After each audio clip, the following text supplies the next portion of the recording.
De commencer ce petit exposé, à remercier au nom et pour le compte de l'Institut pour la justice, Patrick de Cazeneuve et le Cercle Bastia pour leur aimable invitation. Un quinquennat pour restaurer la justice et la sécurité, sacré défi. Sacré défi, en effet. Il y a beaucoup de pain sur la planche. Alors, ce que je vous propose, c'est de commencer par reprendre très rapidement quelles étaient les promesses, les engagements du candidat Macron. Parmi ces promesses, lesquelles ont fait l'objet d'annonces. Et puis, ce sera ensuite l'occasion de faire un très rapide état des lieux, qui malheureusement ne pourra pas être aussi exhaustif que je l'aurais souhaité compte tenu du délai, à 100 jours de mandat. Emmanuel Macron, dans son programme, sur les thématiques de sécurité et de justice, qui sont celles qui nous occupent, a annoncé qu'il allait mettre en place tout le nécessaire pour que la justice soit plus lisible, soit plus accessible, que la justice pénale soit plus efficace, et sur ce point nous reviendrons. Il a également insisté sur la place de l'autorité judiciaire dans les institutions et sur tout ce dont avait besoin la justice des mineurs pour prospérer. En sécurité, en matière de sécurité, Emmanuel Macron a annoncé la mise en place d'une police de la sécurité quotidienne. Il a annoncé également de nombreux recrutements dans les rangs des policiers et des gendarmes. Il a promis qu'il généraliserait l'usage d'un dispositif qu'on appelle la caméra piéton pour lutter contre les contrôles d'identité abusifs. Et puis, il a décidé de prendre à bras-le-corps la problématique du retour des Français de zone de conflit et de renforcer le renseignement terroriste. Dans son programme, il va lister un certain nombre de choses. Sur le volet pénal, il va notamment promettre la création de 15 000 places de prison supplémentaires.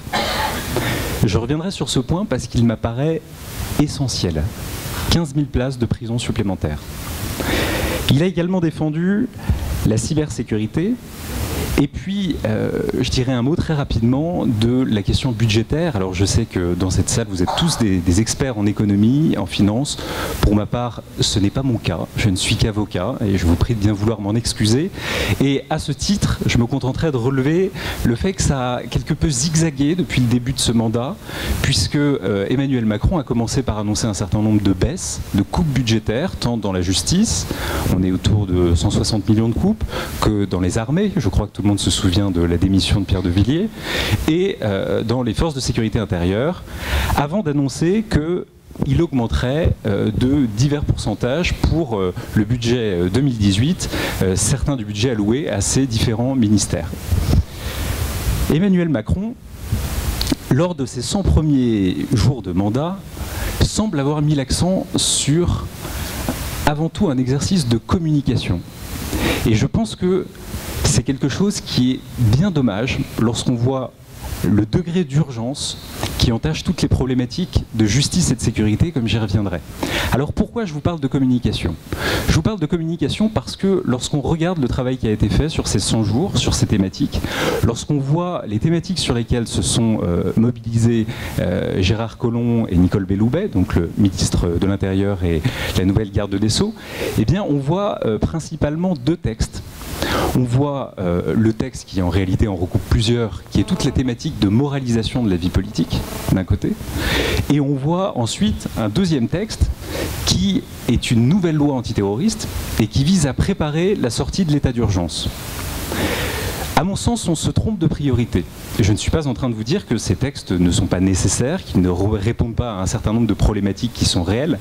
Ce que je suis en train de vous dire, c'est que pour parler de la moralisation de la vie publique, eh bien, on a fait travailler le Parlement cet été sur cette thématique, une thématique qui répondait à un fiasco, qui était le fiasco que vous avez tous gardé en tête, qui était celui des élections présidentielles. Et on voit que ce fiasco, si vous me permettez l'expression, il est presque revenu en boomerang à Emmanuel Macron, puisqu'il a coûté un garde des Sceaux garde des Sceaux qui a donné sa démission après quelques jours seulement, parce que dès lors qu'on a commencé à s'intéresser à la problématique des emplois fictifs, des emplois familiaux et de l'usage qui en était fait, eh bien on s'est rendu compte que beaucoup de parties étaient concernées par ce problème. Et ce qui est dommage pour nous, Institut pour la justice, ce qui est dommage pour la France, je pense, c'est que parmi toutes les choses qu'il convient de faire pour restaurer la justice, la sécurité, pour redonner confiance aux Français en leur justice, eh bien, il y a tout un volet qui concerne le droit des victimes. Et François Bayrou, donc le garde des Sceaux démissionnaire, avait pris lui-même il y a quelques années des positions qui étaient bien plus en faveur du droit des victimes que ce que, sans trop m'avancer, l'on pourrait attendre de quelqu'un comme Nicole Belloubet, dont on sait qu'elle a démarré sa carrière politique sur les bancs du PS et dont on redoute, tout en sachant ensuite que Emmanuel Macron, de toute façon, a une vision qu'il compte lui dicter de manière assez stricte, on peut redouter qu'il y ait à nouveau certains errements qu'on a pu constater lors de l'ère notamment de Christiane Taubira. Donc sur le volet du droit des victimes, je crains que ce ne soit pas une bonne chose et que malheureusement ce soit imputable à ce choix d'avoir mis avant tout l'accent sur cette loi de moralisation de la vie publique en priorité. Sur le volet terrorisme, évidemment, il y a beaucoup de choses à faire et j'y reviendrai tout à l'heure. Mais cette question de l'état d'urgence, même si juridiquement elle n'est évidemment pas satisfaisante, puisque l'état d'urgence est un état qui est conçu pour être un état temporaire, c'est un état d'exception. Or, ça va faire 2 ans qu'on est en état d'urgence, donc c'est normal d'en préparer la sortie. Pour autant, si ça fait 2 ans qu'on est dedans, l'état d'urgence, si vous voulez, sa dangerosité, c'est pas tant ce qu'il est. L'état d'urgence, c'est une coquille qui est floue. En réalité, c'est ce qu'on en fait. C'est ça qui peut être évidemment dangereux et représenter un péril pour les libertés publiques.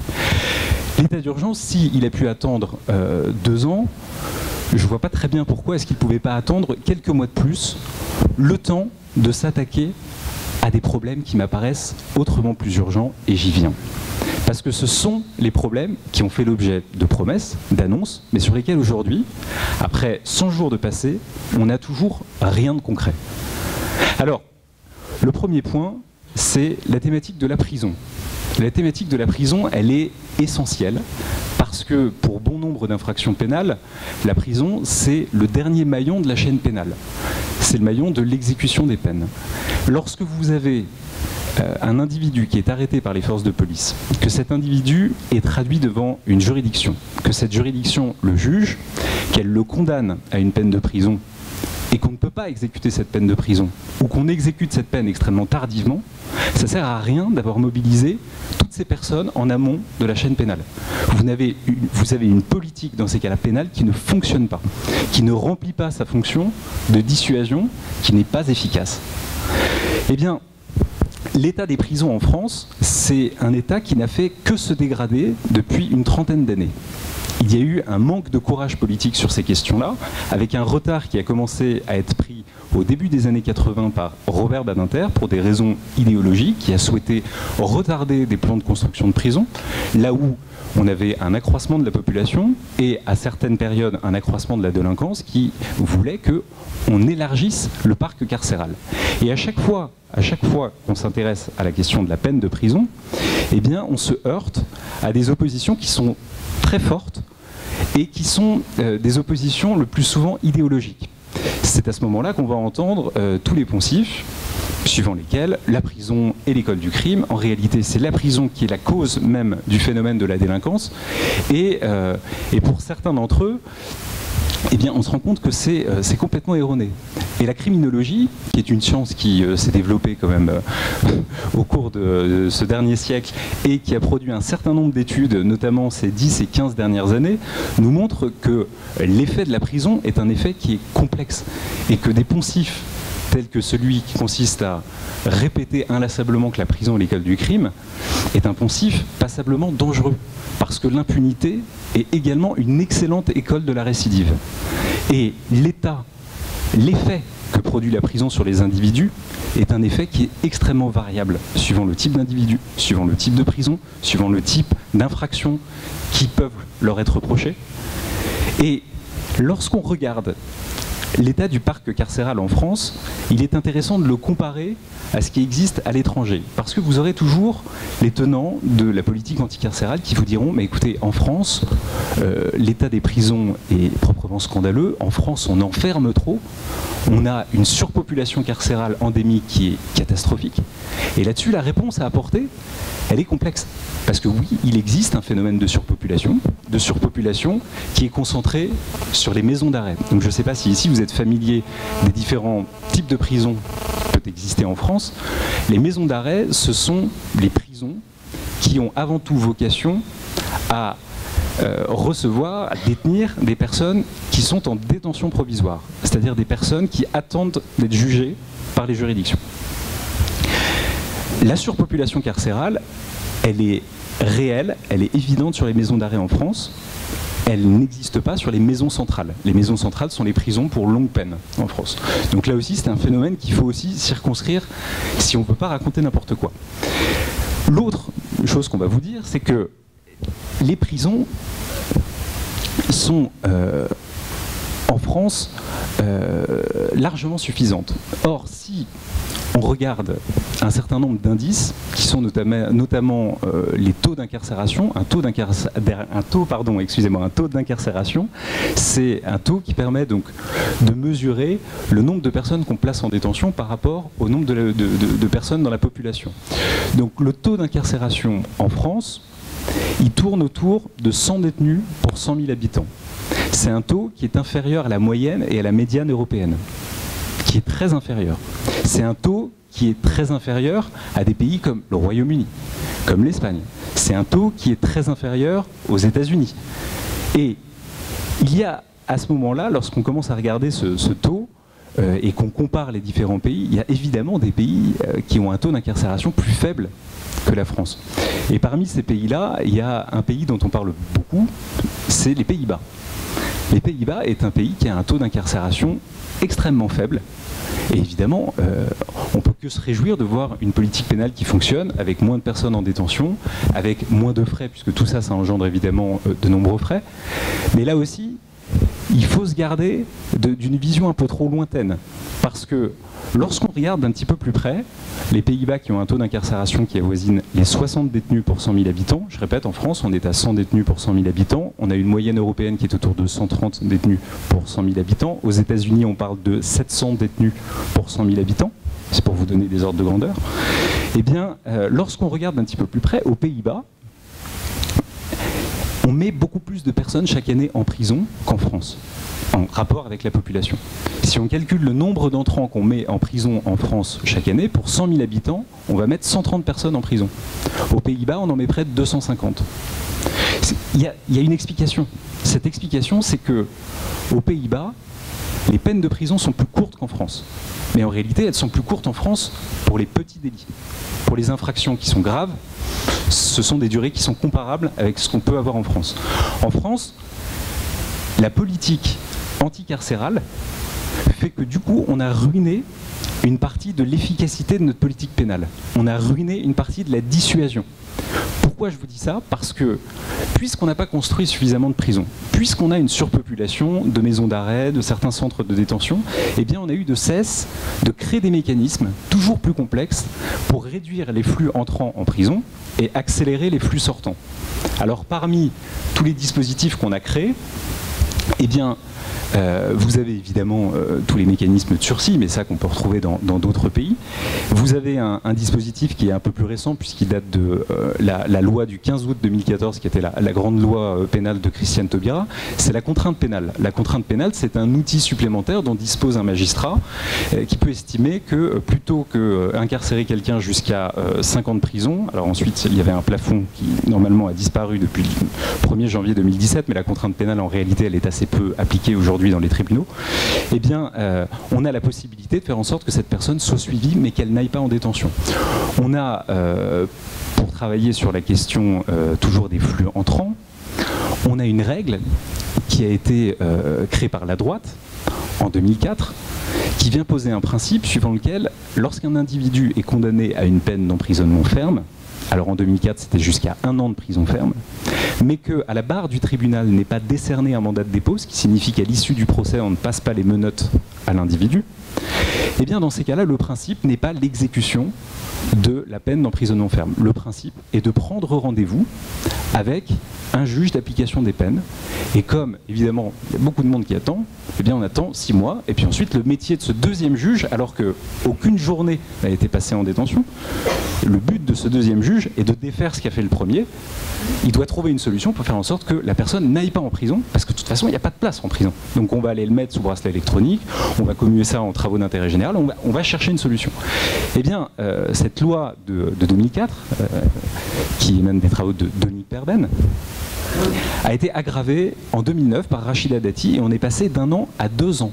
Ce qui veut dire qu'aujourd'hui en France, lorsque vous êtes un petit délinquant, si vous me permettez cette expression, un petit délinquant d'habitude, eh bien la première fois que vous êtes arrêté, la réponse pénale, comme on dit, que vous allez avoir, ça va être, peut-être la première fois, ce sera un rappel à la loi.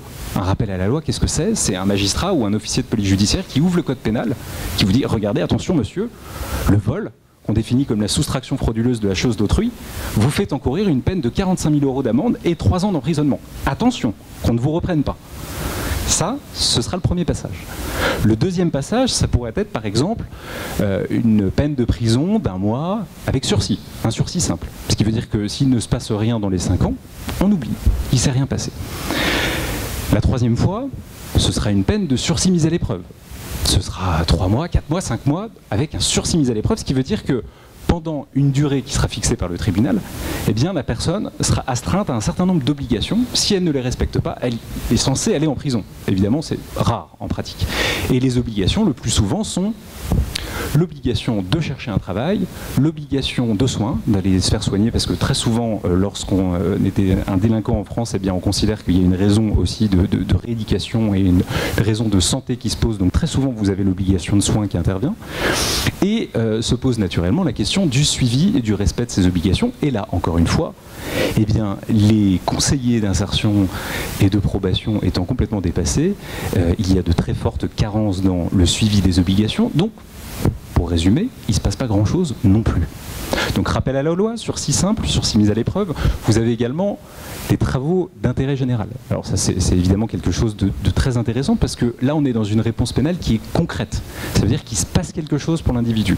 Donc c'est évidemment, lorsque ça fonctionne, pour des petits délits, ça peut être beaucoup plus intéressant qu'une peine de prison.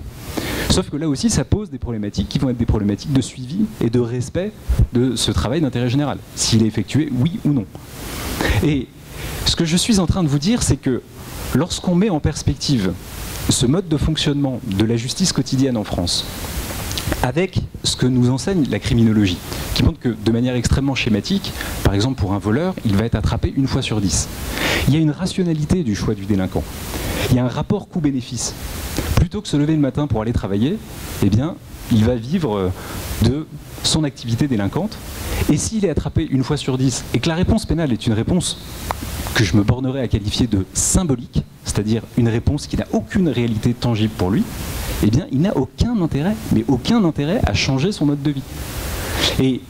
Et ça, c'est vraiment une problématique qui est extrêmement importante en France. Alors j'en viens à cette limitation des flux entrants. Donc sursis simple, sursis mise à l'épreuve, travaux d'intérêt général, et puis enfin une peine d'emprisonnement ferme. Oui, mais là, comme je vous le disais, jusqu'à 2 ans de peine d'emprisonnement ferme, bah non, en fait, il va toujours pas en prison. On prend rendez-vous avec un juge d'application des peines et voilà, on réfléchit et on cherche une solution. Sur les flux sortants, vous avez autre chose. Vous avez une tendance qui veut rogner toujours plus la durée passée en détention. Alors, les instruments qui existent pour rogner la durée de la peine sont multiples. On a ce qu'on appelle les crédits réduction de peine. Les crédits de réduction de peine, donc ils ont été créés dans les années 70, certains sont devenus automatiques dans les années 2000, et puis ensuite, comme c'était toujours pas suffisant, on a créé des crédits supplémentaires. Je vais vous dire très concrètement ce que ça signifie. Ça signifie que lorsque vous êtes condamné à une peine d'emprisonnement et que cette fois vraiment vous la purgez, vous allez en prison, eh bien vous avez droit la première année à 3 mois de crédit de réduction de peine automatique. On vous les donne. Ça veut dire qu'il y a 3 mois qui disparaissent sur la première année d'emprisonnement. Si vous vous tenez à peu près bien, que vous faites une demande pour travailler ou une occupation, alors, ce qui ne veut pas dire que malheureusement vous pourrez le faire, parce que ça c'est un autre sujet en prison, il faut développer l'offre de travail, d'activité, il y a beaucoup de choses à faire. Eh bien, dans ces cas-là, on va vous donner facilement des crédits de réduction supplémentaires. Ce seront 3 mois de plus. Ce qui veut dire que la première année, sur 1 an, vous avez déjà 6 mois cadeaux qui sautent. Sur la deuxième année, les crédits de réduction de peine automatique passent de 3 mois à 2 mois. Donc en fait, c'est plus 6 mois, c'est 5 mois. Et ensuite, on continue à 5 mois chaque année. Et en imputant ces crédits sur la durée de la peine du coup réel et pas la durée de la peine telle qu'elle a été prononcée, lorsque vous arrivez à la moitié de cette peine, vous êtes en droit de solliciter une libération conditionnelle. Donc cette moitié, elle se transforme rapidement en un tiers de peine. Et comme c'était toujours pas suffisant et il y avait toujours trop de monde en prison, eh bien, Christiane Taubira a créé un autre dispositif qu'on appelle la libération sous contrainte, qui est un dispositif qui automatise une révision, un aménagement de la peine aux 2 tiers de la peine. Parce qu'on s'est rendu compte que sur des peines assez courtes, eh bien, c'était parfois beaucoup plus contraignant pour un détenu d'aller solliciter une libération conditionnelle plutôt que d'attendre bien sagement sa sortie avec l'imputation des simples crédits. Pourquoi ? Parce que lorsqu'on sollicite une libération conditionnelle, eh bien, on est soumis derrière à un délai d'épreuve au cours duquel on doit se soumettre quand même à quelques obligations, donc ça peut être un peu plus contraignant. Parfois, ça vaut le coup d'attendre quelques semaines de plus. Donc, la libération conditionnelle, c'est quelque chose qu'on retrouve pour des peines plus longues. Alors, je reviens à l'état des prisons en France. L'état des prisons en France, eh bien, je peux vous donner les derniers chiffres qui sont ceux de l'administration pénitentiaire, c'est ceux du mois d'août dernier. Les chiffres du mois d'août dernier nous apprennent qu'on a près de 59 000 places opérationnelles, donc utilisables, 59 000 places de prison, et on a 69 000 détenus. Donc voilà, je pense que vous savez mieux compter que moi. Ça fait donc 10 000 détenus en surnombre, mais en réalité, c'est pas 10 000, c'est 15 000. Parce qu'il y a toujours 5 000 places qui, pour des questions de rotation, ne sont pas utilisées. Et ça, il y a un certain nombre d'écrits de personnes comme Pierre-Victor Tournier qui fait autorité en la matière et qui lui-même opère un suivi très précis de ce phénomène. Donc on est à 15 000 détenus en surnombre. Alors, 15 000, je vous disais tout à l'heure, Emmanuel Macron, parmi les différentes promesses qu'il a fait, donc il a promis la création de 15 000 nouvelles places de prison. Donc on pourrait se dire, bon bah finalement c'est parfait, ça va régler le problème, c'est suffisant. Sauf qu'on oublie une autre donnée qui est proprement catastrophique et pour lesquelles l'administration pénitentiaire se garde de donner des chiffres trop souvent, tellement ce phénomène est inquiétant, c'est qu'on a près de 100 000 peines de prison qui sont en attente d'exécution. 100 000 peines de prison. Je vous redis, on a 59 000 places de prison opérationnelles, 69 000 détenus, en réalité 15 000 détenus en surnombre, mais on a 100 000 peines de prison ferme en attente d'exécution. Et c'est ce qui explique le fait que vous avez des magistrats qui vont se faire taxer de laxisme parce qu'ils rendront des décisions pour des raisons idéologiques qui peuvent être extrêmement permissives, extrêmement faibles, mais vous en avez beaucoup d'autres qui travaillent d'arrache-pied et qui sont désespérés de voir que les décisions qu'ils prennent n'ont pas de réalité concrète parce que, en fait, on ne les met pas à exécution ou les met tardivement à exécution. Sauf qu'en attendant, les personnes sont relâchées. En attendant, on envoie un signal à la population qui fait que lorsqu'on pose un acte délictueux, eh bien, il n'y a pas de réponse ferme des autorités. Vous aurez compris que cette réponse n'a pas nécessairement à être une réponse qui passe par la prison, mais cette réponse doit avoir une réalité suffisante pour qu'elle puisse être intégrée dans un rapport coût-bénéfice d'un choix rationnel d'un délinquant. Tout le point est là, je pense. Et alors, c'est pas 15 000 places qu'il faudrait, c'est évidemment, compte tenu des chiffres que je vous ai annoncés, ce serait plus 20 à 30 000 places. Parce qu'ensuite, évidemment, c'est un stock et ça tourne. Eh bien, construire des places de prison, c'est quelque chose qui est lent, c'est quelque chose qui est long, c'est quelque chose qui est compliqué, c'est quelque chose qui est coûteux. Donc c'est aussi la raison pour laquelle ça fait des années qu'on n'en construit pas en nombre suffisant. Tout à l'heure on parlait du fait qu'il y avait une vision qui était quand même assez courte de la part de responsables politiques qui eux-mêmes n'avaient pas d'enfants. Rendez-vous compte, pour construire des places de prison, les derniers rapports qui ont été rendus en la matière, qui ont été des rapports remis à Jean-Jacques Urvoas, établissent que lorsque on lance un programme de construction, Entre le lancement du programme et la livraison du programme, vous avez 10 ans qui s'écoulent. Donc ça veut dire que celui qui va grever son budget ne verra pas les fruits de ce qu'il aura fait. Donc ça demande d'avoir une vision, d'avoir un sens de l'État qui peut-être est un peu absent de tous ceux qui nous ont gouvernés ces dernières années.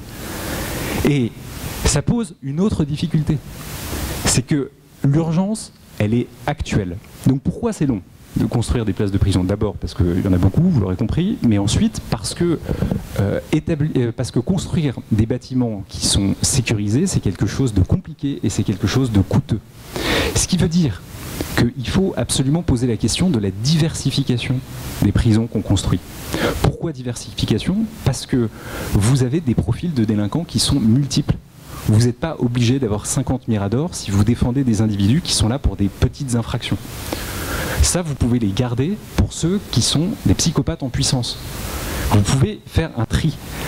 Il y a, parmi toutes les questions qui se posent, vous avez également la question de la taille des prisons. Cette taille, eh bien, elle a une incidence d'abord sur le coût, parce que, par exemple, le coût de la place de prison n'est pas du tout le même lorsque on construit un établissement de petite taille ou lorsqu'on construit un grand établissement pénitentiaire. C'est beaucoup plus cher lorsque c'est un établissement de petite taille.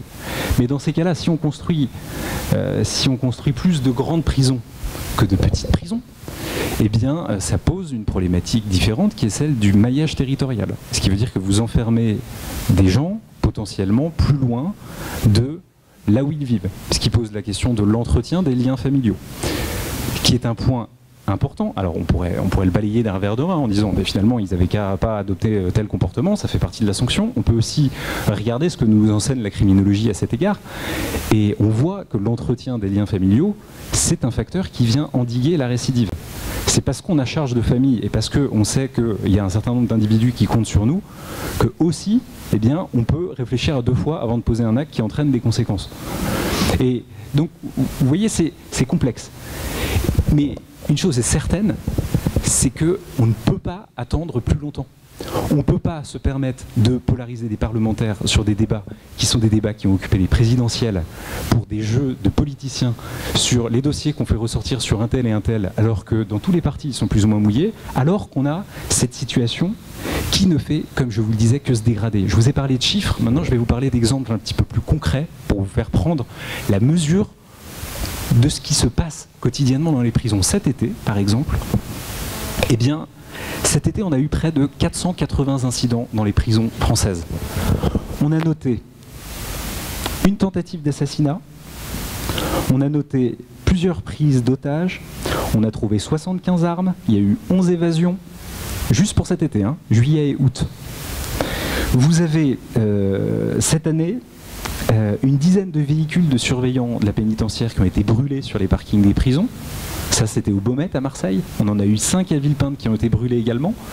Et la situation ne fait que se dégrader. Et du coup, la chancellerie est en train de créer une espèce de police spéciale pour rôder autour de la prison. Parce qu'en fait, maintenant, il faut même protéger les effets des gardiens de l'administration pénitentiaire.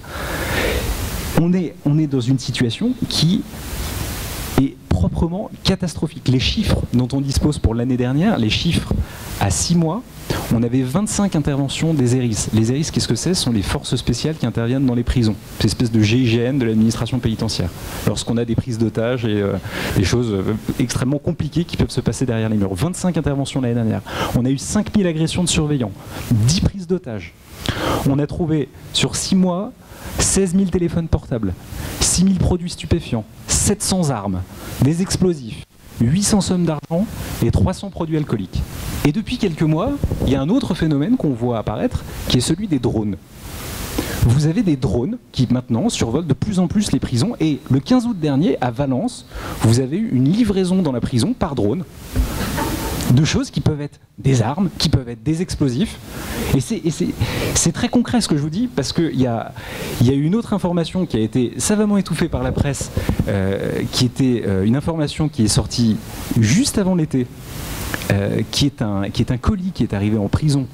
Là, on parle de la maison d'arrêt de Corbas, Et là aussi, c'est comme cette histoire du Thalys, on a eu quand même beaucoup de chance.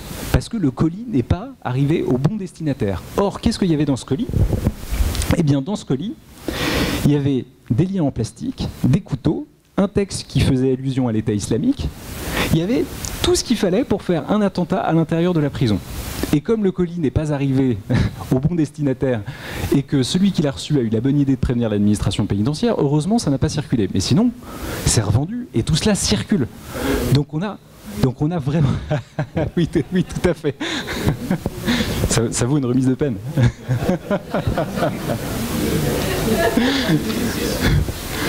Donc vous voyez la problématique qui se pose en détention, elle est vraiment elle est urgente, elle ne peut pas attendre et elle peut encore moins attendre à l'heure où, et j'en viens à mon deuxième sujet d'urgence, eh bien on est face à un péril qui est extrêmement inquiétant, qui est celui, comme vous le savez tous, du terrorisme. Pourquoi je vous parle du terrorisme? Parce que je pense que vous savez tous comme moi qu'il y a un rapport qui a été remis à la Commission européenne récemment et qui nous annonce qu'il y a 1200 à 3000 personnes qu'on attend de retour de zones de conflit bientôt en France. Il y en a quelques centaines qu'on a déjà pu réceptionner. Et donc se pose la question de l'incarcération, en tout cas d'une partie d'entre eux. Et l'incarcération des personnes radicalisées, dans le contexte actuel de l'état de nos prisons, je vous laisse imaginer ce que ça donne.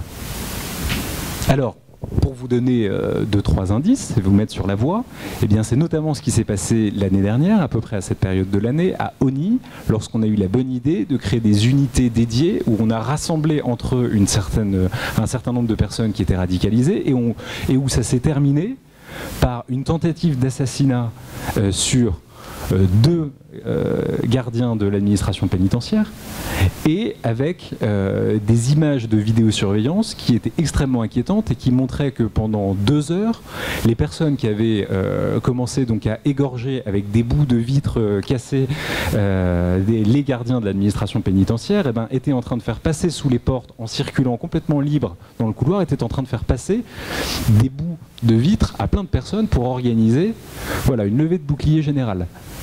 Donc on a décidé de changer notre fusil d'épaule, on a décidé de réfléchir à ces problématiques de déradicalisation, et en tout cas pour celles concernant les détenus. Et aujourd'hui, on patine. On patine et c'est un sujet qui est très grave. Pourquoi? Parce que je reviens sur ce que je vous disais tout à l'heure. Tout à l'heure, je vous ai dit 2 choses. Je vous ai dit d'abord que l'état des prisons était catastrophique, donc il y a une porosité, tout circule, et évidemment quelqu'un qui rentre de zone de conflit jouit d'une aura toute particulière qui fait qu'il est en mesure de radicaliser beaucoup d'autres individus autour de lui. Donc ça pose la problématique de l'isolement, sauf que pour pouvoir isoler, encore faut-il avoir de la place pour pouvoir le faire. Et puis il y a cette question des règles d'aménagement. Les règles d'aménagement, je vous les ai présentées sous un angle de gestion de flux entrant et de gestion de flux sortant. Maintenant, on peut poser la question sous un autre angle, qui est celui du sens de la peine. À quoi elle sert la peine de prison? À quoi sert la réponse pénale? Elle sert à plusieurs choses. Elle sert à dissuader d'abord. Elle sert à dissuader un individu pour pas qu'il commette une infraction. Ça, c'est la dissuasion individuelle. Elle sert à dissuader les autres individus qui voient le châtiment qu'on a réservé à l'un d'entre eux pour les dissuader, eux, de passer à l'acte. Ça, c'est la dissuasion générale. Elle sert également à neutraliser. Elle sert à neutraliser l'individu, puisque lorsqu'il est derrière les barreaux, il n'est pas dehors en train de commettre des infractions. Et puis, elle sert, et aujourd'hui on n'entend parler plus que de ce dernier volet de sens de la peine, elle sert à rééduquer, elle sert à réinsérer. Et là, on est dans le grand mythe, qui est un mythe qu'on retrouve aujourd'hui avec le péril que constitue le terrorisme, c'est le mythe de la déradicalisation. Vous avez un certain nombre d'experts psychiatres qui expertisent justement ces personnes qui rentrent de zones de conflit ou qui ont été arrêtées avant de passer à l'acte. Parmi eux, vous avez des personnes comme le président de la Ligue de santé mentale, Roland Coutenceau. Ça fait plus d'1 an que ces personnes vous disent « mais attention, on ne va pas pouvoir déradicaliser tout le monde. Il y a des personnes qui sont allées trop loin dans leur processus d'embrigadement. » Donc, le sens de la peine pour ces individus, c'est la neutralisation. Puisqu'on apprend qu'on en prend pour 30 ans de risque terrorisme. On sait que Daesh vaincu dans la vallée de l'Euphrate, de toute façon, ne sera pas complètement défait, et on sait que de toute façon, le phénomène va muter. Donc qu'est-ce qu'on fait? Est-ce qu'on continue d'appliquer toutes ces règles d'aménagement de peine, ces règles extrêmement généreuses, pour cette population qui représente une menace directe, et dont on nous dit, enfin, que la déradicalisation va peut-être être un petit peu plus compliquée que prévu? Qu'est-ce qu'on fait? Eh bien, là-dessus, il faut absolument que le gouvernement, il faut que les parlementaires s'emparent de ces sujets. Et il y a eu, pour être parfaitement honnête, en juin 2016, une loi qui est venue supprimer l'un des instruments, l'une des pièces du dispositif, ce sont les crédits de réduction automatique de peine. Donc juste 3 mois sur les 6. 3 mois ont été supprimés. Mais vous avez encore les règles de libération conditionnelle, et puis vous avez surtout le fait que lorsque vous attrapez quelqu'un et que vous le poursuivez pour terrorisme, eh bien, vous êtes dans une situation qui est très différente de la situation de droit commun. Pourquoi? Parce que la justice antiterroriste, elle est face à un défi auquel la justice ordinaire n'est pas confrontée. Ce défi, c'est celui qui consiste à devoir intervenir en amont. Il faut arrêter la personne avant que la bombe explose. Dans la justice normale, l'individu commet son méfait et ensuite on l'attrape. La justice antiterroriste, elle doit intervenir en amont, ce qui est toujours extrêmement difficile, parce que ça pose la question du commencement d'exécution, ça pose la question de savoir à quel moment la personne est réellement coupable. Et c'est une question qui est très délicate. Je ne suis pas en train de vous dire qu'elle est simple. Mais la justice antiterroriste, eh bien, elle doit aujourd'hui traiter de personnes qui du coup n'ont pas réussi à faire exploser leur bombe. Et donc on a le choix entre plusieurs instruments juridiques qu'on appelle incrimination. On choisit le texte qui va servir de fondement aux poursuites. Et parmi les textes, soit on pourrait poursuivre la personne pour tentative d'assassinat, basculer en criminel et se dire puisqu'on bascule en criminel, l'individu encourt 30 ans de peine de prison, voire plus. On pourrait se dire ça, mais on peut aussi se dire mais oui, mais en fait le problème c'est que dans ces cas-là, la procédure va être plus compliquée, ça va être plus long, et puis comme c'était avant qu'il passe à l'acte, eh bien on a une infraction qui est fourre-tout, qui permet de tous la récupérer, c'est l'association de malfaiteurs en lien avec une entreprise terroriste. Sauf que là, on n'est plus en criminel, on est dans la catégorie du dessous, c'est moins grave, on est en délictuel. Et en délictuel, les peines de prison vont jusqu'à 10 ans de prison. Pourquoi je vous dis tout ça? Parce que ça devient très concret lorsque vous arrêtez un individu, que vous avez une instruction au cours de laquelle cette personne est détenue en détention provisoire pendant, je ne sais pas, 2 ans. Cette durée de 2 ans, elle va s'imputer sur la durée de la peine derrière qui sera prononcée. Sauf que le maximum fixé par la loi, c'est 10 ans. Donc la personne ne prendra pas 10 ans. Si le juge est sévère, elle prendra peut-être 8 ans. Sur ces 8 ans, on va imputer donc déjà les 2 ans de détention provisoire, on passe à 6, et ensuite on revient à toutes les règles que je vous exposais tout à l'heure. Donc c'est pas 6 ans, c'est 3 ans en fait. C'est 3 ans. Sauf qu'à échelle 30 ans, sur des individus qu'on n'est pas capable de déradicaliser, je pense qu'il faut se poser la question de l'adaptation de ces règles d'aménagement de peine pour ce type de population. Et l'urgence, elle est là. Alors en ce moment, bien sûr qu'on est en train de préparer encore une loi antiterroriste. Mais qu'est-ce qu'elle fait, cette loi antiterroriste? Cette loi antiterroriste, en fait, elle est juste en train de gérer la problématique politique de la sortie de l'état d'urgence, en essayant de faire une retranscription d'un certain nombre d'instruments qui sont rendus disponibles par l'état d'urgence pour les faire rentrer pendant une période qui, aujourd'hui, devrait être une période de 3 ans, en tout cas, si on en croit le dernier amendement de la commission des lois, parce que c'est un texte qui va passer là en assemblée plénière dès lundi. Eh bien, vous avez en séance plénière, pardon, eh bien vous avez dans ce texte un certain nombre de mesures qui sont certes utiles, mais qui sont des mesures qui concernent la sécurité, ce qui se passe avant, les pouvoirs du préfet, du ministre de l'Intérieur, mais on se pose pas la question de l'après. Or cette question de l'après, elle va être extrêmement concrète et périlleuse.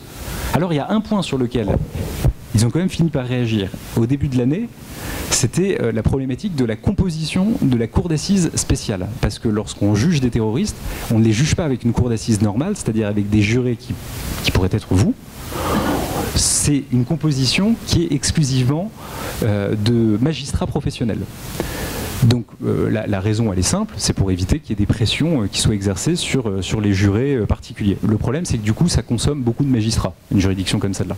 Et comme on a des délais d'audiencement qui sont extrêmement longs, eh bien, il y a eu une réforme bienvenue qu'on appelait de notre vœu déjà depuis 2 ans, qui consistait à réduire le nombre de magistrats professionnels qu'on mettait dans ce type de juridiction pour accélérer la cadence. Vous voyez le type de problématique qui se pose. Je vois que j'ai déjà été extrêmement long. Alors je ne sais pas, peut-être que vous souhaitez qu'on passe en phase de questions ou si je peux encore continuer un petit peu. Bien, très bien. Et alors, la question du terrorisme, elle pose aussi une autre question, c'est la fameuse question des fiches S. La question des fiches S, c'est aussi une question qui est compliquée. Parce que c'est généralement un terrain de jeu favori d'un certain nombre d'hommes politiques pour s'emparer de cela et d'annoncer à l'emporte-pièce des mesures qui pourraient être simples sur un dispositif qui ne l'est pas. Les fiches S, c'est quelque chose d'assez complexe parce que c'est en fait une catégorie d'un fichier qui est plus large, qui est le fichier des personnes recherchées. Le fichier des personnes recherchées, c'est un fichier qui compte près de 400 000 personnes et les fiches S, c'est l'une des catégories. Alors, ce sont des fiches qui sont établies par la DGSI, mais c'est pas, pour reprendre les termes d'experts de la sécurité là-dessus, il ne s'agit pas d'une notice rouge. C'est un instrument de renseignement qui permet de savoir comment est-ce qu'on doit appréhender la personne. Mais en réalité, vous avez en fichier S des personnes qui ont des profils multiples.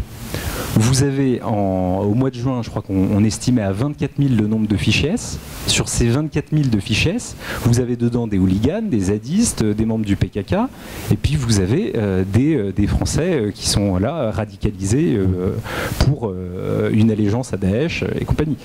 Eh bien, vous avez 15 000 personnes pour radicalisation islamique sur les 24 000 des fichiers S. Sur ces 15 000, vous en avez 2 000 qui sont en prison. En prison, hein, donc des personnes qui sont en contact avec tout le monde et avec tous les fléaux que j'évoquais tout à l'heure. Et puis, on a découvert avec l'attentat des Champs-Élysées et la problématique du port d'armes dont nous avions discuté ensemble hier, qu'il y avait même une centaine de fichiers S qui avaient un permis de détention d'armes et qui avaient un arsenal. Donc on est en train de revenir sur ce genre de choses. Donc là aussi, on avance à tâtons. Et la problématique des fichiers S, elle est que vous avez des gens qui ont en fait une dangerosité extrêmement variable, parce que vous avez des personnes qui sont ciblées en elles-mêmes et puis vous avez des personnes qui sont dans l'entourage de cette personne, qui eux-mêmes vont être fichiers S, pour permettre aux services de renseignement d'avoir en fait de pouvoir prendre le pouls de tout un écosystème. Et c'est la raison pour laquelle on ne peut pas se permettre de dire à l'emporte-pièce, bah, c'est simple, on va enfermer tous les fichiers S et puis c'est tout. Non, la réalité, elle est multiple. Mais ce qui pose la question éventuellement d'une réforme de cette fiche S. Et il y a des personnes comme Hugues Moutou qui ont écrit des tribunes à ce sujet pour faire en sorte de créer des nouvelles types de fiches pour les recentrer sur des individus dont on sait que eux sont particulièrement radicalisés et particulièrement dangereux et sur lesquels, eh bien, on pourrait utiliser un certain nombre des instruments donc, qui sont débattus en ce moment par l'Assemblée nationale. Mais c'est donc sur un certain nombre de sujets, il y a énormément de choses à faire. Énormément de choses à faire et qui ne peuvent pas attendre. Donc je pense que avoir perdu 100 jours pour des raisons de communication politique, compte tenu de l'état dans lequel se situe notre pays, ça me paraît être quelque chose de déraisonnable. Alors, je tempère mon propos, je me réjouis de voir que parmi tout ce qui est annoncé par Emmanuel Macron, il y a beaucoup de mesures qui vont dans le bon sens, contrairement à ce qu'on a eu près de Christiane Taubira. Donc je questionne la stratégie de priorité face à une urgence qui me paraît prégnante. Donc vous l'aurez compris, au regard de tout ce que je vous ai exposé, je pense que parmi les mesures urgentes qu'il conviendrait de prendre, eh bien, pour tout ce qui concerne la pénitentiaire, il faut absolument lancer des programmes de construction de places de prison, des programmes ambitieux qui sont longs à la construction, et comme ils sont longs à la construction, il faut à tout prix créer des programmes diversifiés pour que certains d'entre eux, avec une sécurité allégée, soient moins longs à construire et qu'on puisse désengorger une partie des prisons actuelles des personnes qui sont les moins dangereuses pour les placer dans ces établissements. Pour poser la question d'un régime spécifique d'aménagement de peine des infractions terroristes et derrière du mode de détention. Le mode de détention, là c'est assez intéressant parce qu'on voit qu'il existe des choses à l'étranger qu'on ne fait pas en France. Il y a des modes de détention qui existent, notamment en Italie. Il y a un système italien qu'on appelle le système de l'article 41 bis de la loi pénitentiaire italienne, qui est un système qui a été créé pour les parrains mafieux, qui est applicable également pour les terroristes aujourd'hui, et qui permet d'isoler les individus, qui permet de contrôler beaucoup plus les visites, de les limiter, de contrôler les courriers, et même de confier la garde de ces individus à un personnel différent du personnel de droit commun. C'est confié à une brigade spéciale. Ce sont des gens qui sont cagoulés, ce sont des gens pour lesquels il y a une rotation qui s'opère et ça permet d'éviter qu'il y ait des pressions qui soient exercées sur eux. Et il faut absolument en France mettre en place ce genre de choses. Après, il sera trop tard. On a vu le nombre de prises d'otages évoquées. L'une des inquiétudes qu'on avait au moment de la création des unités dédiées, comme on les a appelées, de déradicalisation, je parle des unités pour les détenus, c'était ce qui s'est passé, je crois, alors je ne sais plus si c'est en Israël ou au Liban, où on a rassemblé des détenus islamistes entre eux.